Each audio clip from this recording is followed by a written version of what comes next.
اور پھر آقا نے روتے روتے فرمایا کاش آج میری ماں زندہ ہوتی اور میں لوگوں کو نماز شب پڑھا رہا ہوتا اور اس میں سورہ فاتحہ کی تلاوت کر رہا ہوتا، پھر میری ماں کو میرے ساتھ کوئی کام یاد آ جاتا، میری ماں دروازے کی چلمن کو سرکا کے کہتی ابنی محمد، میرے بیٹے محمد میری بات سنو۔ فرمایا لوگو میں اپنی نماز توڑ کے پہلے ماں کی بات کو سن لیتا۔ یہ ماں ہے جس کی محبت کو مصطفیٰ کریم نے بھی محسوس کیا ہے۔ اونچی مسندوں پہ بیٹھنے کا وہ مزہ نہیں جو ماں کے قدموں میں بیٹھنے کا مزہ ہے۔ اور وہ کیا کہا تھا خورشید گیلانی نے، وہ کہتا ہے کہ 5 اسٹار ہوٹلوں میں کھانا کھانے میں وہ لطف کہاں جو چولہے پہ پاس بیٹھ کے ماں کے ہاتھوں سے پکی ہوئی چپاتیاں کھانے میں مزہ ہے، اور عالی جناب حضرت صاحب اور اعلیٰ اور بھاری اور بھرکم لفظ سننے میں اور گارڈ آف آنر کا معائنہ کرنے میں وہ لذت کہاں ہے جو ماں کے اوئے ببلو کہنے کے اندر رکھا گیا ہے۔ ماں جب بولتی ہے تو اس کے لہجے میں جبریل بولتا ہے، ماں جب مسکرا کے دیکھ لیتی ہے تو لگتا ہے جنت کی ساری کلیاں کھل اٹھی ہیں۔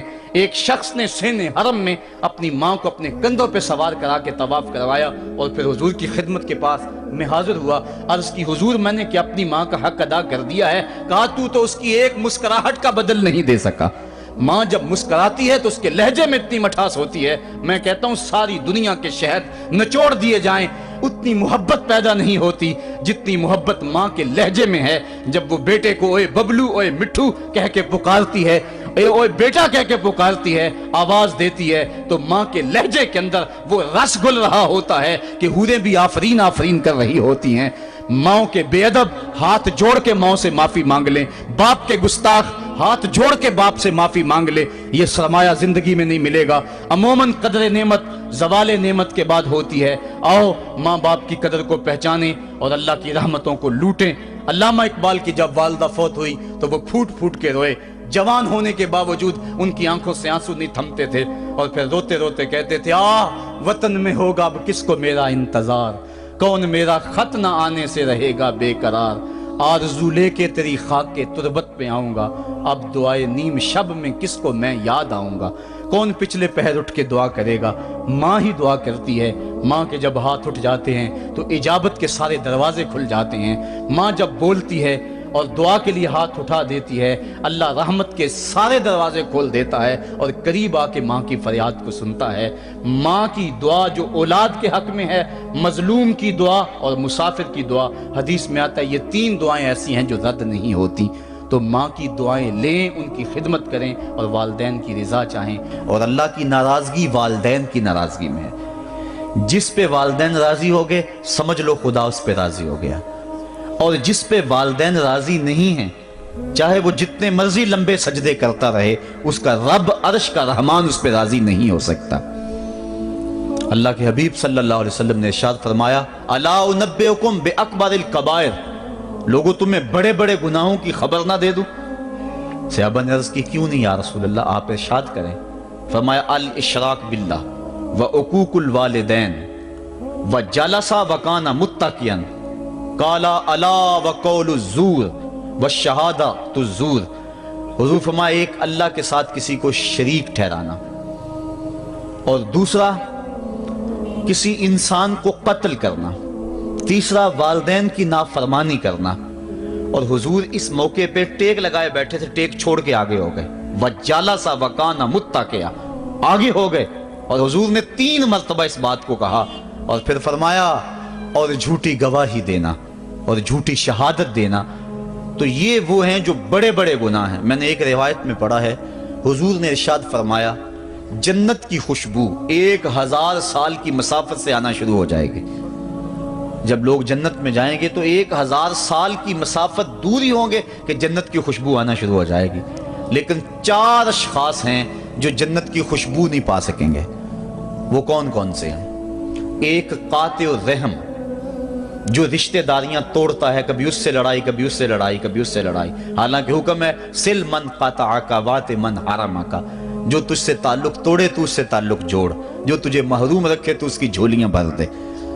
تو جو رشتہ داریوں کو توڑتا ہے، مقدس رشتوں کو پامال کرتا ہے، بلکہ والدین کے حوالے سے یہ بات بھی سن لیں، بعض اوقات والدہ اپنی بہن سے ناراض ہو جاتی ہے، باپ اپنے بھائیوں سے ناراض ہو جاتا ہے، تو اولاد کو کہتا ہے کہ نہ ملنا، اپنے جو ہے وہ چچا تائے سے نہ ملنا، ماں کہتی ہے اپنی خالہ سے نہ ملنا، تو اب کیا حکم ہے، ملیں کہ نہ ملیں؟ تو علماء نے اس پہ گفتگو فرمائی ہے کہ قطع رحمی حرام ہے، اور ماں قطع رحمی کا حکم دے رہی ہے، کہتی ہے، اور بندہ سوچتا ہے، بچہ سوچتا ہے کہ میری خالہ تو میری ماں کے پیچھے، میرے چچا میرے تائے تو میرے باپ کے پیچھے ہیں، جب باپ نہیں ملتا تو میرے کیا لگتے ہیں، جب ماں نہیں ملتی تو خالہ اور ماموں میرے کیا لگتے ہیں؟ تو وہ ماں کے پیچھے اور باپ کے پیچھے لگ کر ان عظیم رشتوں کو چھوڑ دیتا ہے، جبکہ لا طاعت المخلوق فی معصیت الخالق، خالق کی معصیت میں مخلوق کی اطاعت نہیں ہوگی۔ تو جو یہ چیزیں ہیں قطع رحمی نہیں کی جائے گی۔ علماء نے یہاں طریقہ یہ بیان کیا ہے کہ والدین سے چوری ملے تاکہ ان کا بھی دل نہ دکھے لیکن ان سے تعلق نہ توڑے، چونکہ قطع رحمی کے زمرے میں نہ آئے۔ تو 4 اشخاص ہیں قیامت کے دن جو جنت کی خوشبو بھی نہیں پائیں گے، ان میں سے قطع رحمی کرنے والا، دوسرا بوڑھا زانی، اور تیسرا تکبر کی وجہ سے ٹخنوں سے نیچے شلوار لٹکانے والا، اور چوتھا والدین کی نافرمانی کرنے والا۔ حضور فرمایا یہ 4 اشخاص ایسے ہیں کہ جو جنت کی خوشبو بھی نہیں پائیں گے۔ اور ایک اور 4 اشخاص کی کہانی سنو۔ حضور نے ارشاد فرمایا، اے عمر، اگر مجھے لوگوں کے سست ہو جانے کا ڈر نہ ہو تو میں تمہیں یہ بات کہوں کہ اس خبر کو جا کے گلی بازاروں میں بتا دو اور 4 اشخاص کی جنت کی گواہی دے دو کہ انہیں جنت میں جانے سے کوئی شے نہیں روک سکتی۔ عرض کی حضور کون کون؟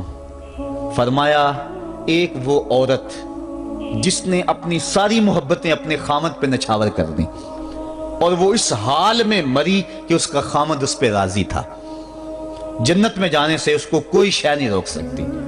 اور دوسرا وہ شخص جس کے بچے زیادہ ہیں، ذرائع آمدنی تھوڑے ہیں، لیکن اس نے اپنے بچوں کے پیٹ میں حرام کا لقمہ نہیں جانے دیا، محنت کرتا رہا، اوور ٹائم لگاتا رہا، مزدوری کرتا رہا اور اپنے بیٹوں کے لیے رزق حلال کی تلاش میں رہا۔ وہ بوڑھی کمر پہ بوریاں اٹھا اٹھا کے کام کرتا تھا اور اپنی کثیر اولاد کی پرورش کے لیے اس نے محنتیں بلی کی اور ان کو حرام کا لقمہ نہیں کھلایا۔ فرمایا قیامت کے دن اس کو بھی جنت میں جانے سے کوئی شے رکاوٹ نہیں پیدا کر سکتی۔ اور تیسرا حضور نے فرمایا وہ شخص کہ جو اپنے والدین کے ساتھ حسن سلوک کرے اور اس کے والدین اس پہ خوش ہوں، اس پہ راضی ہو جائیں۔ اور چوتھا وہ شخص کہ جس نے ایسی سچی توبہ کی کہ گناہوں کی طرف پلٹنا اس کے لیے اتنا مشکل تھا، جس طرح جانور کے تھن سے نکلا ہوا دودھ واپس نہیں جا سکتا، وہ گناہوں کی دنیا میں دوبارہ نہیں جا سکتا۔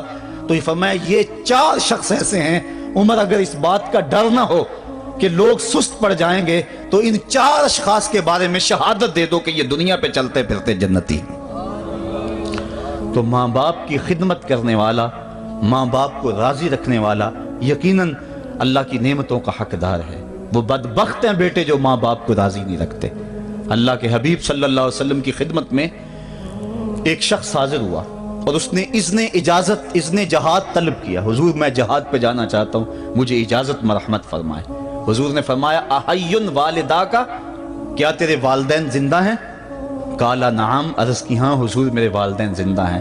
قالا ففیہما فجاہد، کہا جا ان کی خدمت کر، یہی تیرا جہاد ہے۔ ماں باپ کو بلکتا ہوا چھوڑ جائے اور آپ جہاد پہ چلا جائے، ماں فالج میں گری ہوئی ہے اور بیٹا تبلیغی گشت پہ چلا جائے، باپ تڑپ رہا ہے اور بیٹا پیر کی چوکھٹ پہ جھاڑو دیتا پھرے، اللہ راضی نہیں ہوگا۔ میں سچ کہتا ہوں، اپنے بھی خفا مجھ سے ہیں، بیگانے بھی ناخوش، کہ میں زہر حلاحل کو کبھی کہہ نہ سکا کند، بات وہی کہتا ہوں سمجھتا ہوں جسے حق، نئے ابلۂ مسجد ہوں نئے تہذیب کا فرزند، محمد عربی صلی اللہ علیہ وسلم سے بڑا پیر کون ہو سکتا ہے؟ لیکن حضرت وہ ویسے کرنی نہیں آ رہے۔ آقا کریم اپنے بٹن کھولتے ہیں اور کرن کی طرف، یمن کی طرف رخ کر کے لمبی سانسیں لیتے ہیں اور کہا میں رحمان کی خوشبو پا رہا ہوں۔ ایک دن صحابہ نے پوچھا بندہ نواز جس کے لیے تڑپتے ہو، جس کی ٹھنڈی ہوائیں آپ کو آ رہی ہیں، وہ آپ کا بڑا پیار کرنے والا ہے؟ کہا ہاں میرے سے بڑی محبت کرتا ہے۔ تو کہا پھر اتنی محبت کرتا ہے تو یمن تو دور نہیں ہے، بلال حبش سے آ گیا، سلمان فارس سے آ گیا، سہیب روم سے آ گیا، اور وہ یہاں یمن سے نہیں آ سکا؟ فرمایا اس کی بوڑھی اور نابینا ماں ہے جس کی خدمت اس کو نہیں آنے دیتی۔ اللہ اکبر۔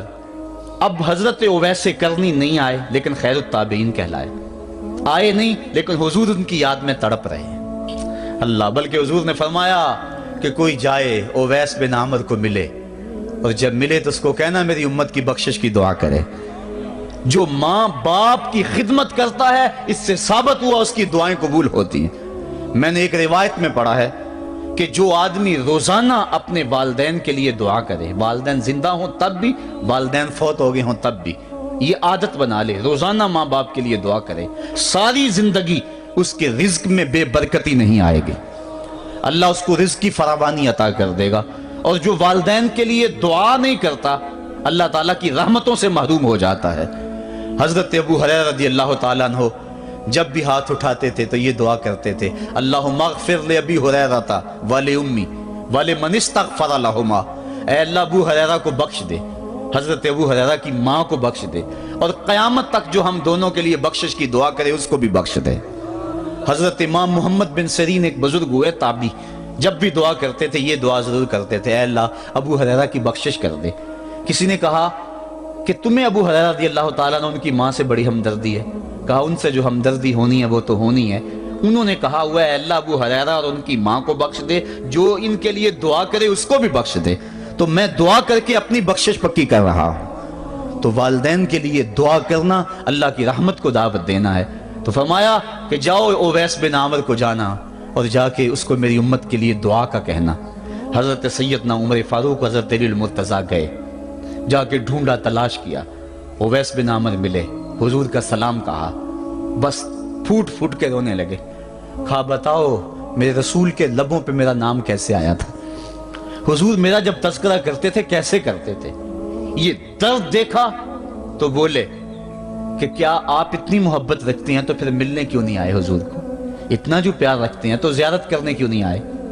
تو حضرت اویس کرنی نے بات کے رخ کو بدلا، کہا تم نے میرے رسول کو دیکھا؟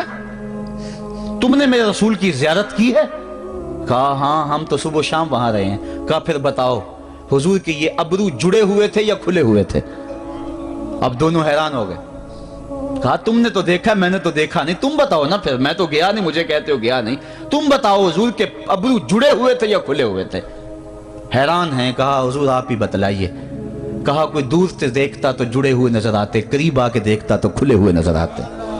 یہ وہ ہے جو ماں کی خدمت کرتا رہا اور حضور کے دربار میں حاضر نہیں ہو سکا، لیکن حاضری اس کی تھی، وہ جہاں بھی تھا وہ نبی کے قرب میں تھا۔ تو اس لیے ماں باپ کی خدمت اتنا بڑا وظیفہ ہے۔ حضرت بایزید بستامی کہتے ہیں میں نے حق معاف کروا لی اپنی ماں سے، کہ ماں تیرے حق ادا کروں یا اللہ کے حق ادا کروں؟ تو مجھے اپنے حق معاف کر دے، میں اللہ سے اپنے حق معاف کروا لیتا ہوں، اپنی اللہ کو راضی کر لیتا ہوں۔ جنگلوں میں گھومتے رہے، 12 سال بیت گئے، ایک دن دوبارہ آئے، بستام کی سمت سے گزرے، خیال آیا چلو ماں کو سلام کر جاؤں۔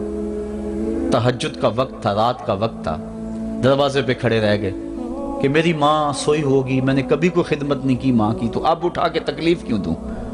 ساری رات کھڑے رہے۔ جب تہجد کا وقت گزرا تو نالی سے پانی آیا، سمجھ گئے کہ میری ماں تہجد کے لیے اٹھی ہے، دروازے کے قریب ہو گئے تو ماں نے ہاتھ اٹھا لیے، کہا اللہ میرا بیٹا بایزید تیری طلب میں نکلا ہوا ہے، میں نے اسے اپنے حق معاف کر دیے، تو اس کو اپنا وصال عطا کر دے۔ حضرت بایزید دروازہ کھٹکھٹانے لگے اور ماں کے قدموں میں لپٹ گئے اور رو کے کہنے لگے جس رب کو میں جنگلوں میں تلاش کرتا ہوں وہ تو رب میری ماں کے پاس ہے۔ تو ماں کی دعاؤں میں اللہ کی رضا ہے، ماں راضی ہو جائے تو سمجھ لو خدا راضی ہے۔ اللہ تعالیٰ جل شانہ نے ارشاد فرمایا وَقَضَىٰ رَبُّكَ أَلَّا تَعْبُدُوا إِلَّا إِيَّاهُ، تیرے رب نے یہ طے کر دیا ہے کہ اس کے علاوہ کسی کی پوجا نہیں کرو گے، وَبِالْوَالِدَيْنِ إِحْسَانًا، اور والدین کے ساتھ اس نے سلوک سے پیش آؤ گے۔ اِمَّا يَبْلُغَنَّ عِندَكَ الْكِبَرَ أَحَدُهُمَا أَوْ كِلَاهُمَا فَلَا تَقُل لَّهُمَا أُفٍّ وَلَا تَنْهَرْهُمَا، اگر تیرے پاس دو یا دونوں میں سے ایک بڑھاپے کو پہنچ جائیں تو پھر ان کے سامنے تو نے اف بھی نہیں کہنی اور نہ ان کو جھڑکنا ہے اور ان سے نرم لہجے میں بات کرنی ہے۔ جب ماں باپ جوان ہوں، بچوں کی ضروریات پوری کر رہے ہیں، ان کے تعلیمی اخراجات اور ان کے معاشی سارے معاملات درست کر رہے ہوں، تو اس وقت تو والدین کی بچے تعظیم کرتے ہی ہیں۔ امتحان اس وقت شروع ہوتا ہے جب ماں باپ بوڑھے ہو جاتے ہیں اور چلنے پھرنے کی سخت بھی نہیں رہتی، صرف سانس کی ایک ڈوری لٹکی رہتی ہے، اور جس طرح بچہ اپنے بدن سے مکھی بھی نہیں اڑا سکتا تھا، اب یہ حالت ماں باپ پر آ گئی اور بچے کی طرح مزاج چڑچڑا ہو گیا۔ زمانے کے حالات بدل گئے، لیکن ماں کی پرانی، باپ کی وہ پرانی روش ہے، وہ اسی انداز میں اسی ڈگر میں بات کرتا ہے۔ یہ آزمائش کے دن ہیں، یہ امتحان کے دن ہے، اب دیکھنا ہے والدین کی اس وقت تعظیم کون کرتا ہے۔ فرمایا اما یبلغن عندک الکبر، اگر تیرے پاس وہ بڑھاپے کو پہنچ جائیں، دونوں پہنچ جائیں، یا تیری خوش قسمتی کہ دونوں میں سے ایک پہنچ جائیں یا دونوں پہنچ جائیں، تو پھر ان کی تو نے تعظیم کرنی ہے۔ کیا کیسے تعظیم کرنی ہے؟ فلا تقل لہما اف، تو نے ان کو اف بھی نہیں کہنا۔ حضرت امام فخر الدین رازی کے حوالے سے میں آج ہی صبح یا گزشتہ شب اف کی تشریحات دیکھ رہا تھا، انہوں نے 12-13 اقوال بیان کیے ہیں، لیکن 2 قول فرماتے ہیں۔ اف یہ ہے کہ انسان کے بدن کے اوپر جو شفاف رہتا ہو، صاف رہتا ہو، مٹی پڑ جائے، ریت کا ذرہ پڑ جائے تو اس کو پھونک مار کے اس کو ہٹاتا ہے، تو وہ پھونک سے جو آواز پیدا ہوتی ہے اس کو عربی میں اف کہتے ہیں۔ تو پھر اف ہر اس چیز کے لیے منقول ہو گیا جو ناپسندیدہ ہے۔ ایک تو قول یہ ہے کہ والدین کے سامنے اس احتیاط سے رہو۔ دوسری بات آپ فرماتے ہیں اف کا مفہوم یہ ہے کہ جب ماں باپ بوڑھے ہو جائیں تو بول و براز چارپائی پہ نکل جاتا ہے اور انسان ان کو اٹھا کے ان کی خدمت کرتا ہے، صفائی کرتا ہے، کپڑے بدلتا ہے۔ انسان کی طبیعت میں جو فطری نفاست ہے اس کے تحت اس کو ماں باپ سے جو مکروہ اور ناپسندیدہ بو آتی ہے اس سے وہ بچنا چاہتا ہے۔ وہ نفرت ماں باپ سے نہیں ہوتی، وہ نفرت اس بدبو سے ہوتی ہے جو ماں باپ کے بدن سے یا چارپائی سے یا کپڑوں سے اٹھ رہی ہے۔ تو بندہ اپنے جو ہے وہ ناک پہ کپڑا رکھ لیتا ہے اس بدبو سے بچنے کے لیے۔ تو اف کے مفہوم کو بیان کرتے ہوئے حضرت امام رازی کہتے ہیں کہ انسان کو اس بات سے بھی روکا گیا ہے کہ تو اپنے ناک پہ کپڑا رکھ کے اگر ان کو صفائی کر رہا ہوگا تو ماں باپ کے نازک دل پہ کہیں یہ بوجھ نہ آ جائے کہ میرا بیٹا مجھ سے نفرت کر رہا ہے۔ اس لیے والدین کی تعظیم کا عالم یہ ہے کہ تو کھلے ناک سے ان کی خدمت کرے اور وہ بدبو سہتا رہے اور اپنے ناک کے اوپر کپڑا بھی نہ رکھے کہ تیرے ماں اور تیرے باپ کے دل کے اندر اتنا خلال اور ملال بھی پیدا نہ ہو۔ یہ ہے اف کا زمرہ۔ حضرت امام حسن رضی اللہ تعالیٰ عنہ نے ساری زندگی اپنی والدہ حضرت فاطمہ زہرا کے ساتھ بیٹھ کے کھانا نہیں کھایا تھا۔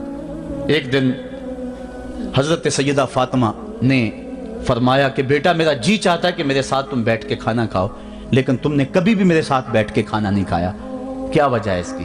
تو حضرت امام حسن فرمانے لگے، عرض کرنے لگے امی میں اس ڈر سے آپ کے پاس بیٹھ کے کھانا نہیں کھاتا کہ کہیں کسی لقمے کی طرف آپ کی نظر بڑھ جائے اور میں عدم آگہی کی وجہ سے اپنے ہاتھ کو اس لقمے پہ ڈال لوں اور نہ جان سکوں کہ اس لقمے کو اٹھانے کا ارادہ میری ماں کے دل میں پیدا ہو چکا ہے اور میں اللہ کی رحمتوں سے محروم ہو جاؤں، اس ڈر سے میں آپ کے ساتھ بیٹھ کے کھانا نہیں کھایا کرتا۔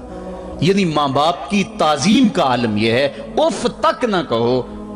حضرت سعید بن المسیب رضی اللہ تعالی عنہ جلیل القدر تابعی ہیں، وہ فرماتے ہیں کہ والدین کے سامنے بیٹے کی حالت کیا ہونی چاہیے۔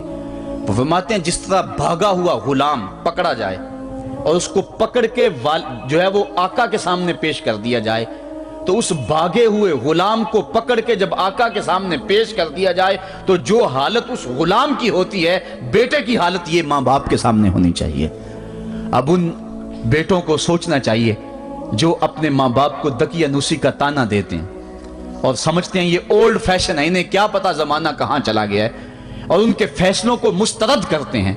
علماء نے اس بات کو تفصیل کے ساتھ بیان کیا ہے کہ شریعت کے جو قطعی ضابطے ہیں ان ضابطوں اور ان قوانین کو اور ان معاملات میں تو والدین کی فرما برداری نہیں ہوگی اللہ کی اگر معصیت ہوتی ہو، لیکن جو معاملے شک والے ہیں وہاں ماں باپ کے قول کو ترجیح دی جائے۔ تو فرمایا ان کے سامنے اف بھی نہیں کہنی، وَقُلْ لَهُمَا قَوْلًا كَرِيمًا، اور ان سے نرم لہجے میں بات کرنی ہے۔ وَاخْفِضْ لَهُمَا جَنَاحَ الذُّلِّ مِنَ الرَّحْمَةِ، اور ان سے بات اور ان کے لیے اپنے بازو بچھا لینے ہیں نرم دلی کی وجہ سے، نرمی کی وجہ سے۔ جب جانور زمین کی طرف رخ کرتا ہے، اوپر سے نیچے کی طرف آتا ہے تو اپنے پروں کو سکیڑ لیتا ہے، تو اس کے لیے یہ لفظ بولے جاتے ہیں وَخْفِضْ لَهُمَا جَنَاحَ۔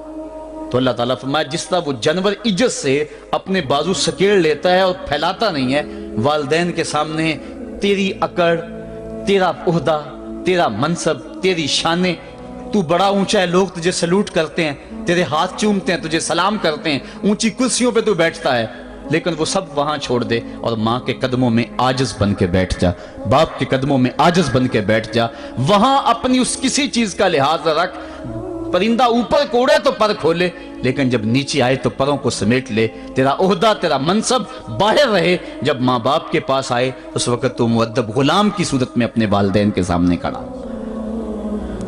وَقُلْ رَبِّ ارْحَمْهُمَا كَمَا رَبَّيَانِ صَغِيرًا۔ اور اگلا حق یہ بیان فرمایا کہ اللہ کی بارگاہ میں عرض کر رہا ہے اللہ میری ماں پر بھی اور میرے باپ پر بھی رحم فرما دے، جس طرح میں چھوٹا تھا اور میرے اوپر انہوں نے رحم فرمایا۔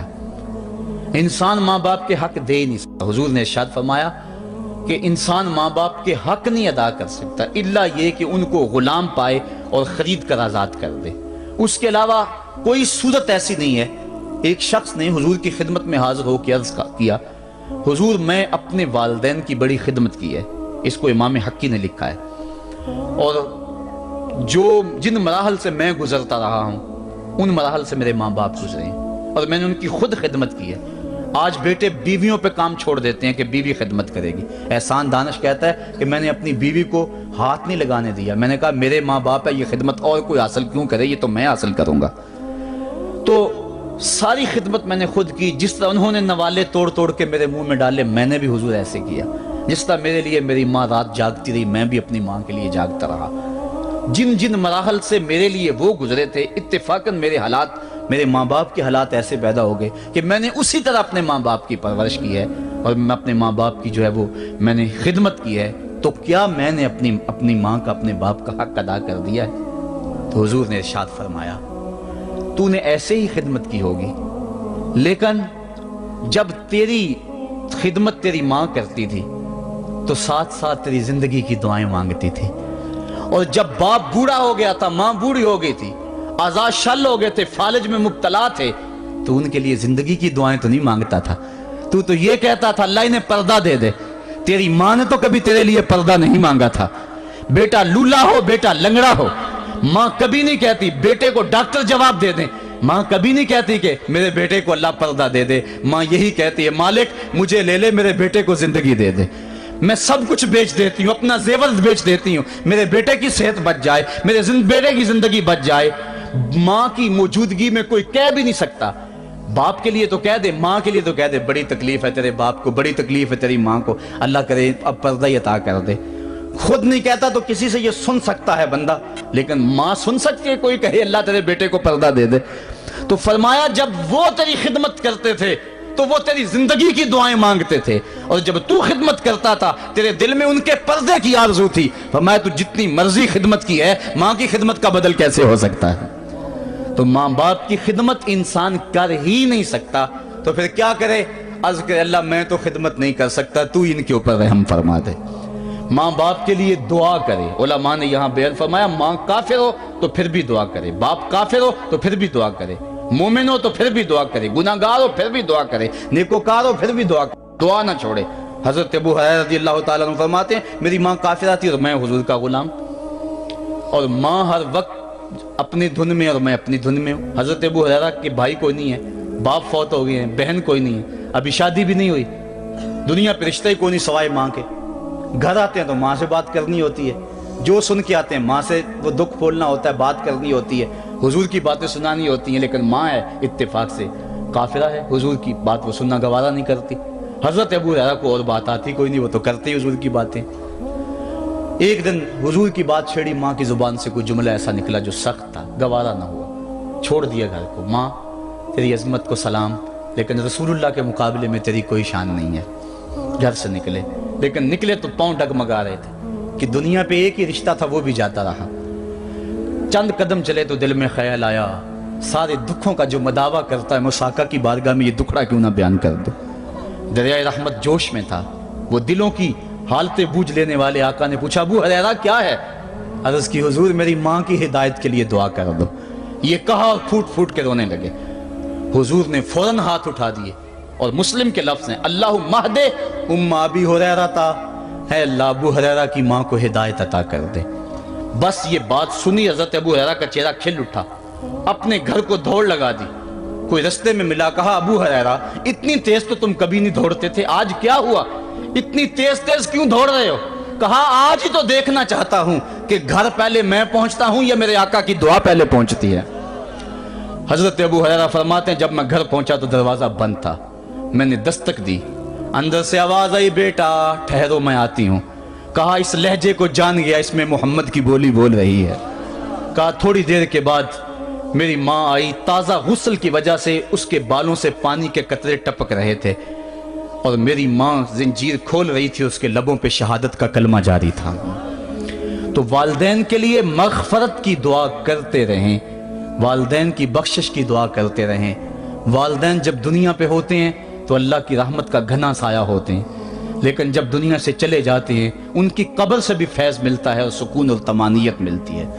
والدین فوت ہو جائیں تو ان کے حق ختم نہیں ہو جاتے، بلکہ حدیث میں آتا ہے 4 حق ایسے ہیں والدین کے جو مرنے کے بعد بھی اولاد کے ذمہ باقی رہتے ہیں۔ الصلاۃ، ان کے اوپر نماز جنازہ پڑھی جائے۔ دوسرا حق الاستغفار لہم، ان کے لیے بخشش کی دعا کرتے رہی جائے، مسلسل دعا کی جائے بخشش کی ان کے لیے۔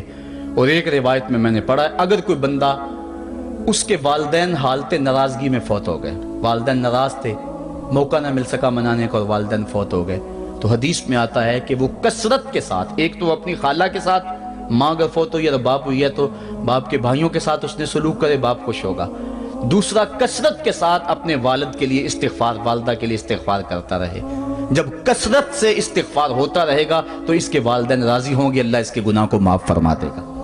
دوسرا حق والدین کا یہ ہے استغفار لہم، ان کے لیے بخشش کی دعا کی جائے، حدیث میں آتے ہیں۔ تیسرا حق بر الاصدقاء، ماں کی سہیلیوں، بہنوں اور رشتہ داروں کے ساتھ، اور باپ کے دوستوں، بھائیوں اور رشتہ داروں کے ساتھ اس نے سلوک کیا جائے۔ اور چوتھا حق انجاز الوعد، وعدوں کو پورا کرنا، یعنی ماں نے یا باپ نے جو وعدے کیے ہوئے تھے، مسجد سے کوئی وعدہ تھا، مدرسے سے وعدہ تھا، کسی فلاحی تنظیم سے وعدہ تھا، کسی غریب سے اعانت کا وعدہ تھا، یا ان کا معمول تھا اعانت کرنے کا، تو جو ان کے معمولات ہیں اچھائی کے ان کو جاری رکھا جائے اور اس سلسلے کو باقی رکھا جائے۔ تو یہ 4 حق ایسے ہیں جو والدین کے مرنے کے بعد بھی اولاد کے ذمہ باقی رہتے ہیں۔ والدین اللہ کی بہت بڑی نعمت ہیں، جب یہ سایہ سر سے اٹھ جاتا ہے تو پھر پتہ چلتا ہے کتنا گھنا سایہ تھا۔ صاحبو، جن کے والدین زندہ ہیں وہ ان کی زندگی کو غنیمت سمجھے، اور جن کے والدین کا گھنا سایہ ان کے سر سے اٹھ گیا ہے وہ ان کے لیے استغفار اور کثرت دعا سے ان کی رضا حاصل کرنے کی کوشش کریں۔ اللہ تعالیٰ نے والدین کی رضا میں ہی اپنی رضا کو چھپا کے رکھا ہوا ہے، اور یہ والدین اتنا بڑا سرمایہ ہے۔ میں آپ حیثیت کیا رکھتے ہیں؟ خود امام الانبیاء صلی اللہ علیہ وآلہ وسلم نے والدین کی آرزو کی ہے۔ حدیث میں آتا ہے، امام سیوطی نے اس کو الحابل الفتاوی میں لکھا ہے، امام حیثمی نے بھی اس کو کنز الاموال میں لکھا ہے۔ ایک دن حضور نماز عشاء پڑھانے آئے، نماز عشاء پڑھانے کے لیے مصلی پہ کھڑے ہوئے، تا حد نظر صحابہ تھے، حضور کو دیکھ کر ادب سے کھڑے ہو گئے، بس آنکھیں چھلکنے لگی۔ پھر حضور نے روتے روتے کہا لو ادرکت والدی او احدہما، کاش آج میرے ماں باپ زندہ ہوتے یا ان میں سے کوئی ایک ہی زندہ ہوتا۔ انسان نے دکھوں کی زندگی گزاری ہو، بعد میں اللہ خوشحالیاں دے دے، تو انسان آرزو کرتا ہے کہ کاش آج میرے ماں باپ زندہ